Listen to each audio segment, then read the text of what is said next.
Assalamualaikum warahmatullahi wabarakatuh.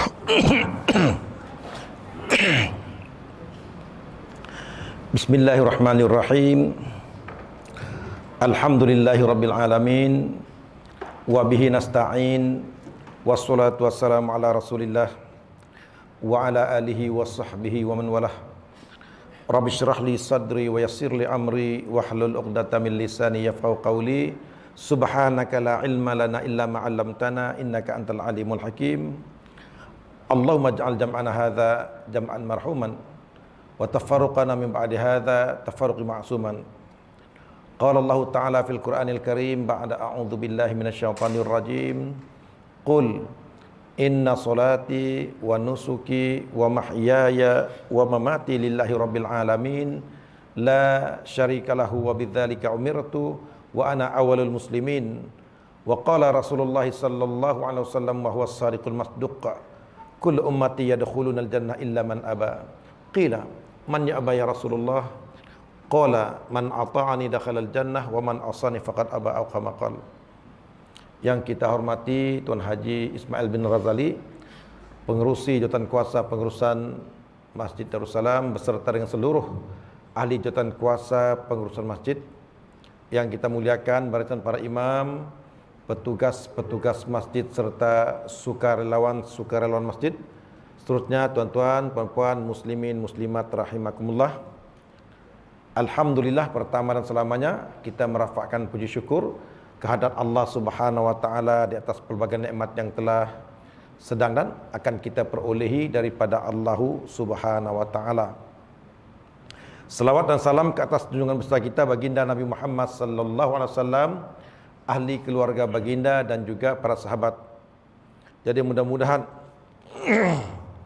kita mendapat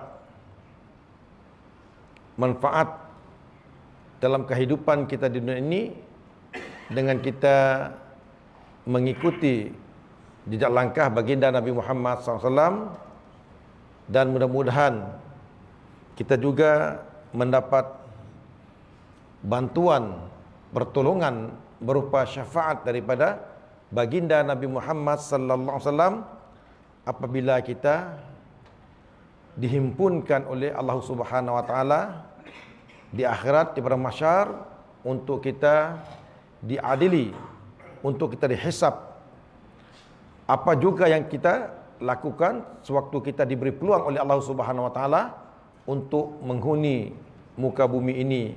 Maknanya semua kerja buat yang kita lakukan sewaktu kita hidup akan diminta pertanggungjawaban oleh Allah Subhanahu wa taala. Secara umum di dalam satu surah yang biasa sangat kita baca, dalam satu ayat yang selalu sangat kita dengar, a'udzubillahi minasyaitonir rajim, tsumma latus'alunna yauma idzin 'anil na'im. Secara umum ditafsir di luar konteks, di mana Allah Subhanahu wa taala menyebut tsumma latus'alunna yauma idzin 'anil na'im. Sungguh-sungguh kamu akan diminta pertanggungjawaban terhadap semua nikmat yang telah kamu perolehi. Maknanya semua kita apabila dihimpunkan oleh Allah Subhanahu wa taala berdiri di mahkamah keadilan Allah Subhanahu wa taala, maka nikmat yang kecil, nikmat yang besar, sederhana, dan nikmat yang besar akan diminta pertanggungjawaban oleh Allah Subhanahu wa taala bagaimana kita menggunakannya.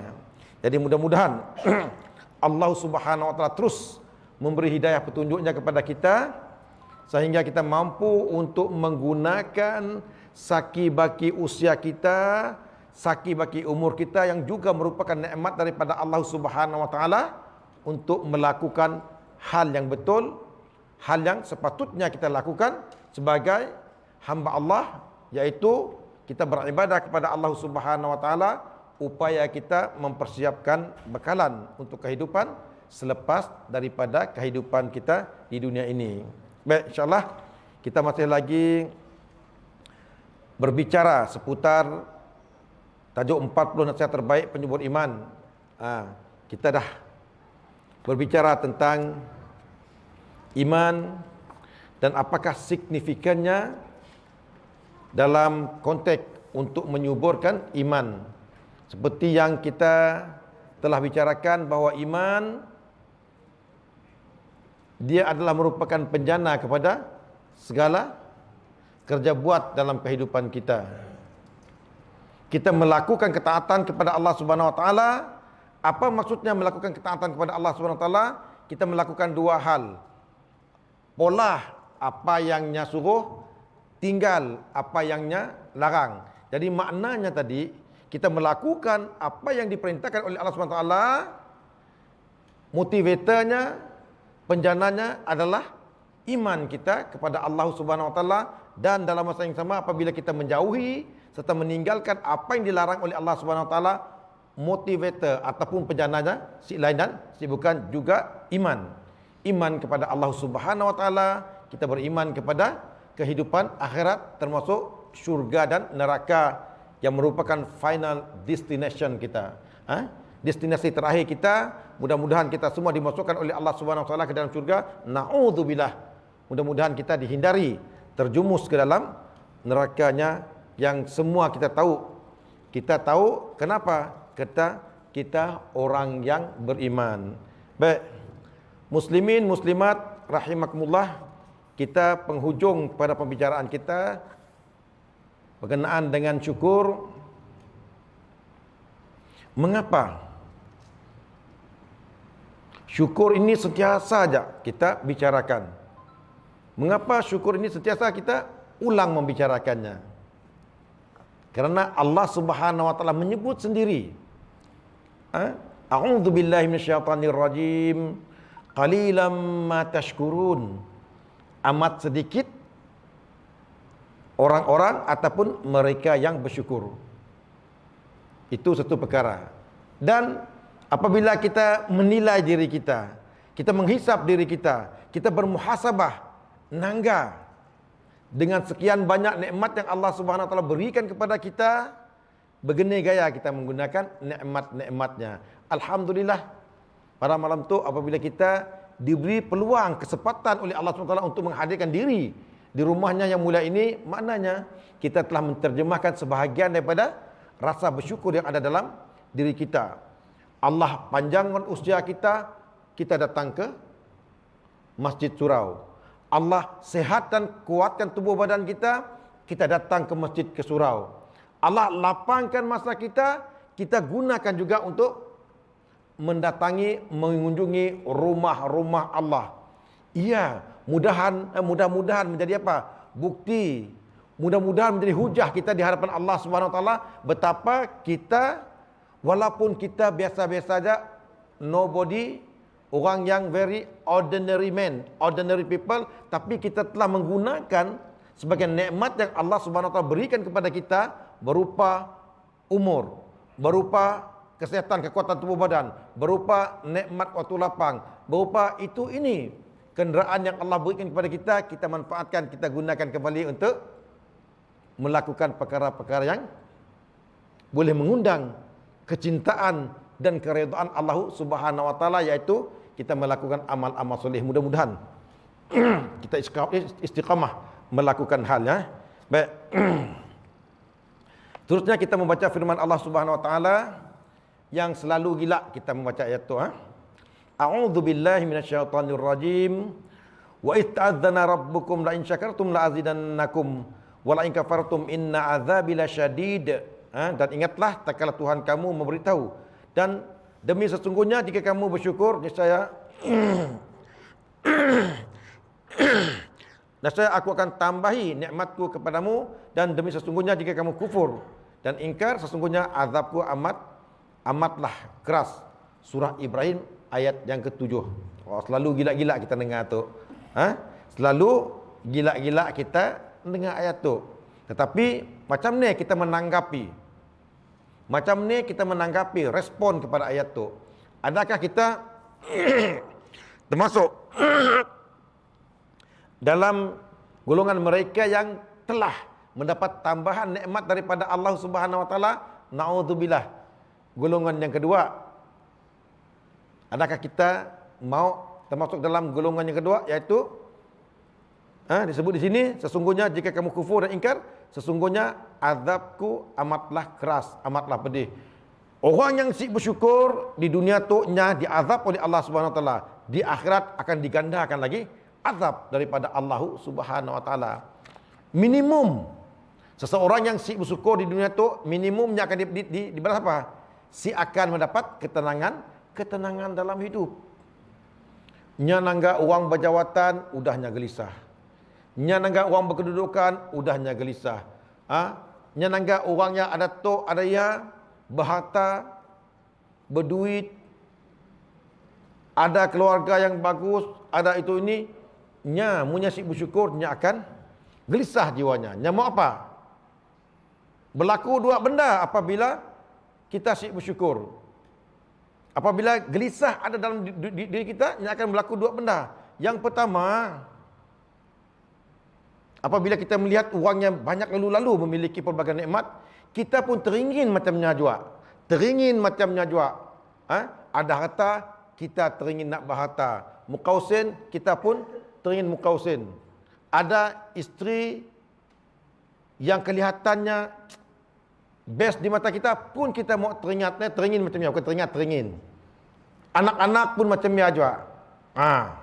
Kemudian ini yang kita miliki, kita pun teringin. Kalaulah keinginan kita itu diiringi dengan usaha yang bagus, alhamdulillah. Alhamdulillah, nya berusaha untuk mendapatkan apa yang dimiliki oleh orang nun. Berusaha, alhamdulillah nya dapat. Tetapi munya berusaha si dapat, sekurang-kurangnya nya ada pahala, nya berusaha. Kalau nya bertekad, kalau nya berkeinginan, kalau nya ada kemahuan memiliki apa yang dimiliki oleh orang lainnya, berupa harta benda, wang ringgit, kedudukan, pangkat, kemasyhuran itu ini. Tapi masalahnya apabila nya naga uang lain lebih daripada nya kurang, kemudian usahanya tidak diiringi dengan yang sepatutnya, takut berlaku 3H. 3H, halal, haram, hantam. Kita takut macam ya. Yang pertama tadi ingat, nya nangga uang lebih, nya pun ingin lebih juga. Bila ingin lebih juga, nya berusaha tapi dengan cara yang betul. Okey, bila nya berusaha, nya dapat. Alhamdulillah. Tapi munya sih dapat sekurang-kurangnya, nya dapat pahala daripada apa yang nya lakukan. Tapi takut golongan kedua. Golongan kedua, nya nangga, nya ingin juga, nya si mampu nak ikut cara orang raya, makanya melakukan 3 hal. Halal, haram, hantam. Nya nak teringin nak pakai selipar bagus. Contoh paling senanglah. Nak teringin nak pakai selipar bagus, nak teringin nak pakai kasut bagus. Si mampunya memikir macam ni cara nak mendapat dengan cara yang halal. Kudrat dan kemampuannya si dapat, nya nak memilikinya cara halal. Lintasan iblis. Ada cara apa? Ada cara kau nak dapat ya. Senang je kata iblis. Pergi hari Jumaat, pergi je di masjid disuruh. Melebu-lebu selipar masjid. Selipar, sandal yang kacak-kacak. Helmet pun macam ni juga. Saya pernah hilang helmet. Tapi yang paling lucu je lebih saya lah. Sejarah dalam hidup saya, 3 minggu berturut-turut hat-trick selipar saya hilang. Ya barunya. Tu cerita lama lah di masjid daerah. 3 minggu berturut-turut hilang ya. Subhanallah, ya fikir saya. Sebenarnya tadi benda tu patut dicerita. Tapi ialah pakai cerita aja. Kami pun menggeleng kepala. Apalah nasib aku tu. 3 minggu berturut-turut. Nasib baiklah lepas yang murah lah. Dan lepas yang 30 ke bawah. Last sekali lepas bowling. Ya fikir saya, lepas nak murah pun nak sembat juga. Maka saya bergurau dalam hati. Apa saya bergurau dalam hati? Gurau aja lah, pakai gurau ni buat ini pun. Tu mungkin biak tu nya pergi masjid, pergi suruh tu dengar orang berceramah dengan khutbah. Apa kata dia? Ambil yang baik, buang yang buruk. Ambil baik, buang yang buruk. Lepas yang baik disembatnya, lepas yang buruk ditinggalnya. Ha? Maksudnya tadi, ada orang yang mampu untuk mencari rezeki dengan cara yang betul. Ada yang ngambil shortcut. Shortcut. Dan masalah lagi, apabila saya bersyukur dalam diri kita, timbul perasaan apa? Macam-macam. Yang pertama, dengki. Kemudian disusuli dengan tamak, disusuli dengan khianat. Bilanya si suka dengan kita, nangga kita berkata, nya dengki bukan sekadar dengki, nya berlaku khianat supaya apa yang kita miliki hilang. Supaya kita pun pokai macam aku tu juga. Au kau sen, sama-sama si dapat, sama-sama si dapat. Biar sama-sama saya ada kedudukan, saya ada jawatan, yang penting aku si ada jawatan, aku maunya pun saya ada jawatan. Kadang-kadang berlaku macamnya. Sama-sama si dapatlah. Ada jana. Biarlah orang nun nya ada harta, habis hartanya.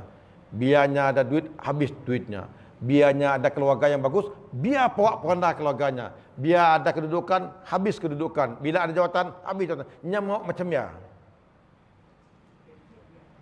Kalau berlaku macam ya, nya belum lagi nya mati, belum di alam kubur, belum di akhirat, munya dah tersiksa. Sebab apa? Jiwanya sentiasa gelisah, si tenang, nangga orang. Sepatutnya, munya memiliki kelebihan, orang memiliki kelebihan, kita tumpang gembira, kita tumpang bersyukur. Kenapa? Nya ada kelebihan. Ni tahu dudi hari kelak, sepanjang PKP itu kita dah nangga anak. Sepanjang PKP itu kita dah nangga betapa ada sebagian orang terkesan. Au kau sen, au kau jinyak, sakit, rumah sewa si berbayar, si terbayar, susu pampers anak pun si dapat nak berbeli. Ada sebahagian hartawan, dermawan yang menghulu. Saya ulang cerita adalah bukan nak mengampu orang Bintulu lah. Bukan nak mengampu orang Bintulu. Sepanjang saya di Bintulu, 3 tahun untuk PKP, Alhamdulillah. Rasa-rasanya lah. 2 benda yang saya nanggalah. Sepanjang PKP, saya ada orang kita ke Buluh. 1. Yang kedua, yang saya nangga, Bintulu paling sikit mengangkat bendera putih. Betul tak? Kan? Sampai tahap kita diminta untuk mengangkat bendera putih. Untuk kita mengisytiar bahawa kita betul-betul memerlukan bantuan. Alhamdulillah, kami orang diberi kebenaran untuk pergi situ hantar barang. Memang kuranglah. Mungkin kami orang barangkali kurang cari, tetapi di mata kami orang memang kurang. Kenapa? Kita bersangka baik. Sebab apa? Kita bersangka baik, kita mendapat sumbangan dari pihak-pihak tertentu untuk diagihkan. Subhanallah. Ada tidak kerajaan melalui parti, ada tidak Baitul Mal, ada tidak pertubuhan tu, ada company tu, ada individu tu yang beri sumbangan kepada kita untuk diagihkan. Jadi mudah-mudahan kita dapat menilai sepanjang 3 tahun lah kira PKP, kita tu termasuk orang yang bersyukur ataupun sebaliknya. Kalau bersyukur, Alhamdulillah. Kalau kurang rasa, maka berubahlah. Baik. Saya ulangi. Dan ingatlah tatkala Tuhan kamu memberitahu, demi sesungguhnya jika kamu bersyukur, niscaya aku akan tambahkan nikmatku kepada kamu, dan demi sesungguhnya jika kamu kufur dan ingkar, sesungguhnya azabku amat keras. Surah Ibrahim ayat 7. Baik. Ulama tafsir menjelaskan bahawa maksud syukur yang diutarakan dalam ayat ini merangkumi semua aspek seperti yang dinyatakan sebelum tu. Sebelum tu dah saya nyatakan bersyukurnya ada 2 sebab. Kena kita mendapat apa? Nikmat kebaikan daripada Allah Subhanahu wa taala. Satu. Dan kita diberi hajat kita diperkenankan oleh Allah Subhanahu wa taala. Itu satu. Yang satu ni apa? Kita mendapat pelbagai nikmat kebaikan daripada Allah Subhanahu wa taala. Yang kedua, kita mendapat ada hajat-hajat kita yang ditunaikan oleh Allah Subhanahu wa taala. Itu satu. Yang kedua, Allah menjauhi kita, melindungi kita daripada hal-hal yang kita suka. Saya sepanjang PKP yang lepas, bila cerita pasal COVID, takut lalu-lalu saya. Sebab saya tu, kalau bahasa putih, easy target. Easy target kepada virus COVID sebab apa? Saya ada penyakit paru-paru, paru-paru berair. Sidak doktor madah, sidak kawan-kawan madah. Siapa yang ada masalah paru-paru, ya dirinduk gila oleh virusnya. Pakainya malah markas. Betapa kita nanggap sebagian orang terpaksa ditidurkan. Bila dah ditidurkan, faham-faham, lalu nulis wasiat. Minta maaf sia situ. Kita tu dosa dengan Allah, dosa dengan makhluk. Dosa dengan Allah boleh je kita angkat tangan. Dosa dengan makhluk berat sikit. Kita nak minta maaf dengan dia. Mawahab, minta maaf mawahab. Apa dosa kita angkat saya ustaz? Nak madah ya terkupak kulit muka nak madah apa dosa? Kita ngumpat, kita fitnah pengurusi, kita nak ngagaknya. Minta maaf. Tapi merebut pun dibantai kita orang tu. Bukan merebut di situ lah, atau merebut di planet Pluto tu. Jadi maknanya tadi, bila kena, bila saya pernah tahun lepas lah kena COVID, subhanallah, taubat nasuha. Nang hati dah, hidung dah bersumbat, cium bau nisi, rasa pun nisi, nunggu apa? Mudah-mudahan aku sik ditidurkan, mudah-mudahan aku sik ditidurkan. Siapa yang kena COVID-nya tahulah macam ni rasa seksanya kena COVID. Tapi imun antibody kuat, mungkinnya demam-demam biasa aja. Alhamdulillah. Pergi ke siar lagi. Jadi saya ulangi, nikmat tu yang kita perolehi berupa kebaikan yang kita dapat daripada Allah SWT, kemudian ada hajat kita dipenuhi oleh Allah SWT, dan kita dilindungi, dihindari daripada hal-hal yang kita tidak ingini. Itu merupakan nikmat. Baik. Tetapi disebabkan tidak memahami konsep syukur dan arti kata yang sebenarnya, maka ternyata ramai manusia tidak bersyukur atas nikmat yang dikurniakan. Ada manusia yang faham konsep kesempurnaan dalam bersyukur, tetapi ada yang si faham. Ada yang faham, ada yang si faham. Yang si faham pun ada dua golongan. Yang faham pun dua golongan. Nya faham tetapi nya degil. Nya faham, nya degil. Simple aja. Hayalah solah, kata kita nak. Apa maksudnya? Marilah sembahyang. Apa maksud sebenarnya? Pergi ke masjid lagi. Tunaikan solat. Sembahlah Allah. Tapi percaya sih, ada di kalangan kita, dalam masyarakat kita, nya buat dek je. Buat dek. Termasuk dia pun, dulu masa-masa lagi muda dulu sama juga. Nasib baik Bilal dilarang untuk ngubah azan. Mun boleh ubah azan kali ndak Allah pada. Ndak Allah pada katanya. Sebab kita pun pernah melalui fasa-fasa masa-masa degil kita. Azan bila especially waktu zuhur dengan asar. Waktu zuhur dengan asar ya. Bunyi azan, aduh.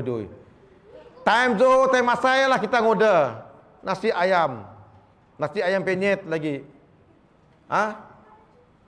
Time masuk asar lah kita mengoda ABC special, ngoda cucur campur.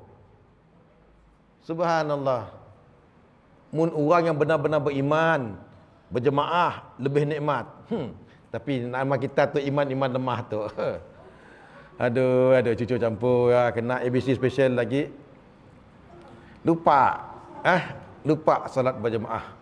Jadi mudah-mudahan lepas tu Allah kuatkan iman kita sehingga kita dapat memilih prioriti keutamaan dalam kita melakukan yang sepatutnya. Sama ada kita nak memenuhi keperluan perut kita ke ataupun keperluan batin kita.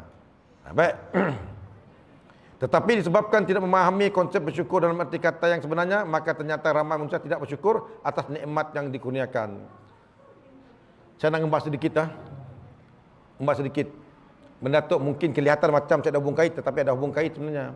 Beberapa tahun lepas sebelum PKP, Hikmah Cawangan Bintulu, bukan Cawangan Bintulu lah, Hikmah Sarawak tu diminta bekerjasama dengan Kementerian apa? Datuk Seri Hajah Fatimah. Menteri Wanita, pembangunan wanita lah. Dengan tidak PDRM, dengan tidak untuk handle masalah sidak remaja. Remaja bermasalah. Remaja bermasalah. Dengarnya pun fakta kenyataan ngeri rasa. Ada 3 negeri bermasalah remajanya. Sarawak, Sabah dengan Pahang. Tak duduk lah. Dan yang cerita pasal apa? Keruntuhan moral ataupun akhlak sejak remaja. Termasuklah yang dibicarakan apa? GST. Tahu GST? Gadis sudah terlanjur. Gadis sudah terlanjur. Nembiak teenagers kena berlaku GST,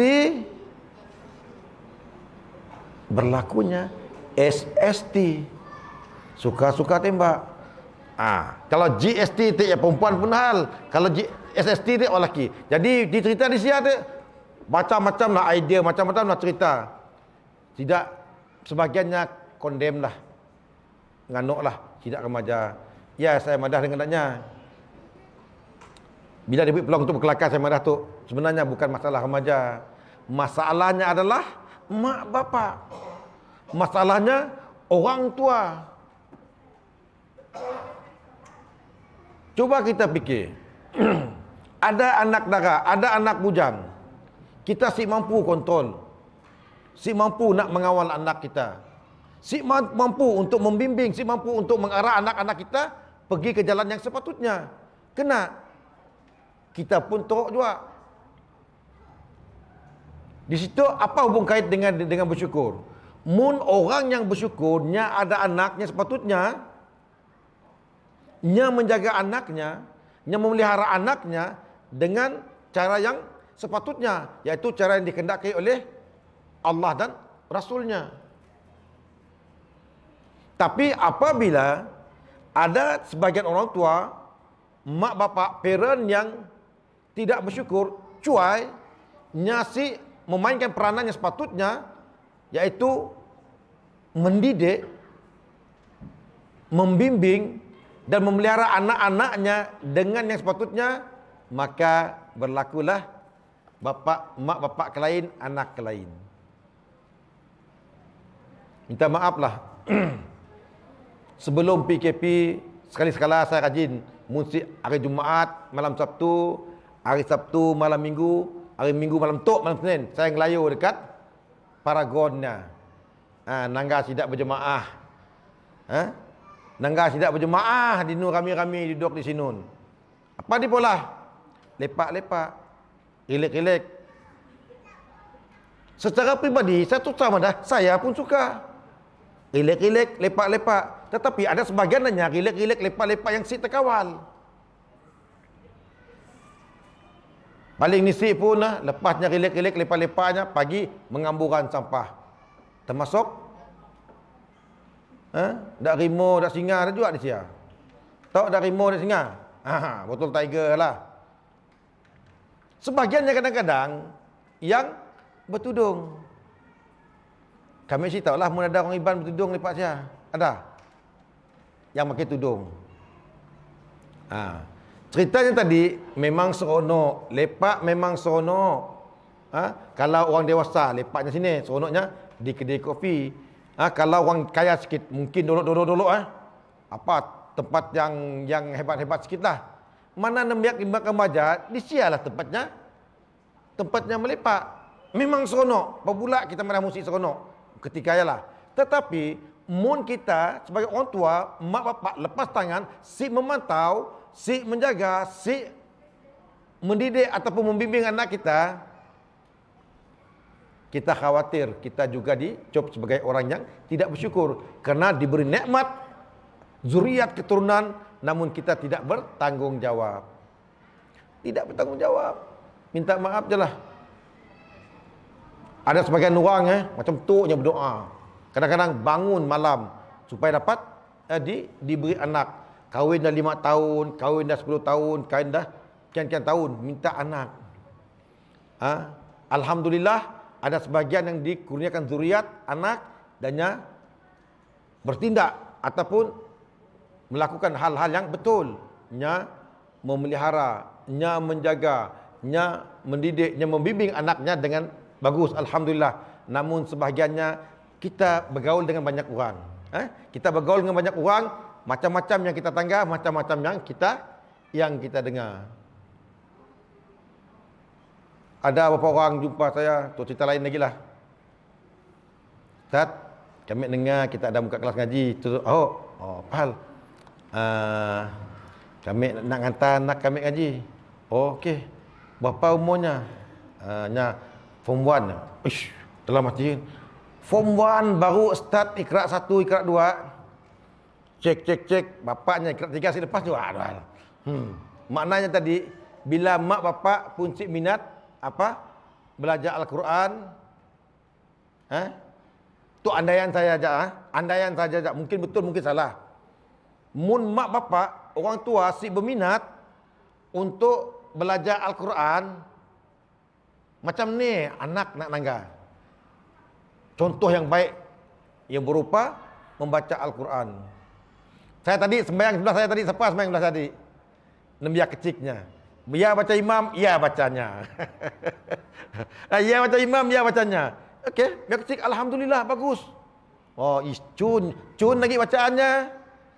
Saya dulu waktu remaja, sekolah menengah bertanding baca Fatihah si berani. Sekolah rendah ibu cerita lagi, memang teruk si berani baca Fatihah. Bertanding baca Fatihah aja ya. Tadi alhamdulillah dengar, memang si khusyuklah sembahyang tadi dengar. Rasulullah. Steady juga kan. Nak dengar tak? Seorang biar kecil baca. Alhamdulillah, mana tadi kecil-kecil udah diajar, udah dididik, udah didedahkan dengan perkara-perkara yang sepatutnya. Tu anak form 5. Saya pernah nangka anak form 5 pun si pandai baca Quran. Ya form 5. Takut nembiak umur 50 25 juga. Miak umur 50 sama juga. Ini saya tahu huruf M. Ya bahaya kelak. Jadi di dunia tu petah lidah kita berhujah. Tuk sebabnya, tuk alasannya kena saya dan anak-anak sing ngaji. Debah nun kelak. Allah si nanya kau pandai si pandai. Allah si nanya kau pandai si pandai. Kau dah coba si. Kau dah belajar si. Ya. Di dunia tu macam-macam kita boleh create pelbagai alasan, pelbagai sebab untuk kita madah kita tu kita ya siap ngaji. Debah nun kelak checkmate kita. Debah nun checkmate lah ditayang yang satu persatu daripada kita lahir sampai kita meninggal dunia ditayangkan masa-masa yang kita miliki, begini gaya kita menggunakannya. Kesihatan, kekuatan tubuh badan yang kita miliki, begini gaya. Harta benda, duit.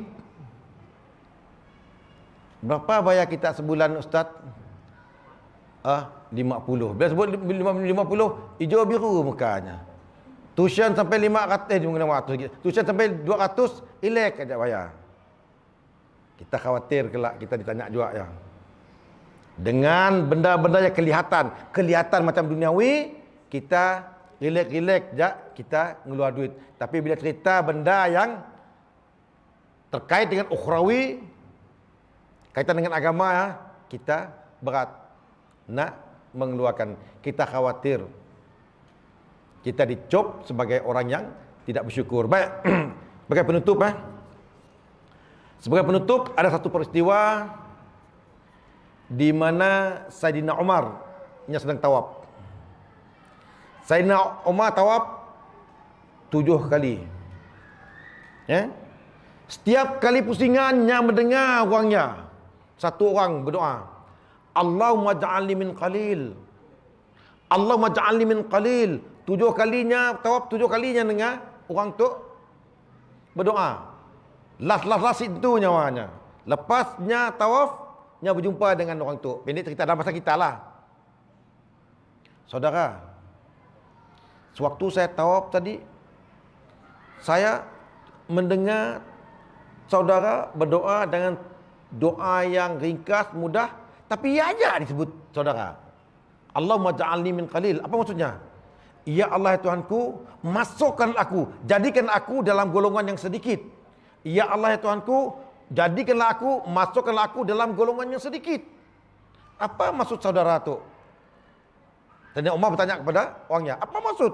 Dalam bahasa kita lah, apa maksud you sebenarnya itu? You berdoa macam ya, simple, tapi diulang-ulang. Maka laki-laki atik madah pada Sayyidina Umar, aku minta supaya Allah Subhanahu wa taala memasukkan aku ke dalam golongan yang sedikit.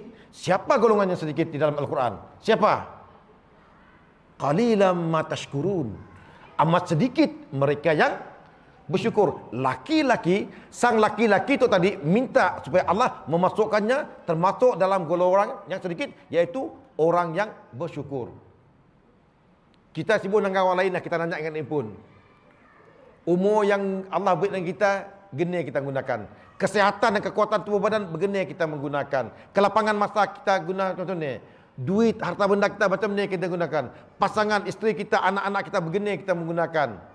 Ini yang berupa nikmat daripada Allah, begini gaya kita gunakan. Kalau kita termasuk dalam golongan yang sedikit tadi, qalilan ma tashkurun, amat sedikit mereka yang bersyukur, alhamdulillah. Namun kita khawatir kita tidak termasuk dalam golongan yang sedikit, seperti mana yang diminta oleh sang laki-laki tadi. Kita cubalah beramal dengan doa tu. Allahumma ja'alni min qalil. Allahumma ja'alni min qalil. Ya Allah Tuhanku, Kau masukkanlah aku dalam golongan yang sedikit, iaitu golongannya sedikit tetapi mereka bersyukur kepada Allah Subhanahu wa taala. Terima kasih di atas segala perhatian. Mohon maaf di atas segala kekurangan. Yang baik dan benar daripada Allah Subhanahu wa taala. Yang silap dan salah adalah datangnya daripada diri saya, yang mudah-mudahan dapat keampunan daripada Allah Subhanahu wa taala, dan mohon maaf daripada muslimin muslimat yang hadir pada malam ini. Wallahu alam. Assalamualaikum warahmatullahi wabarakatuh.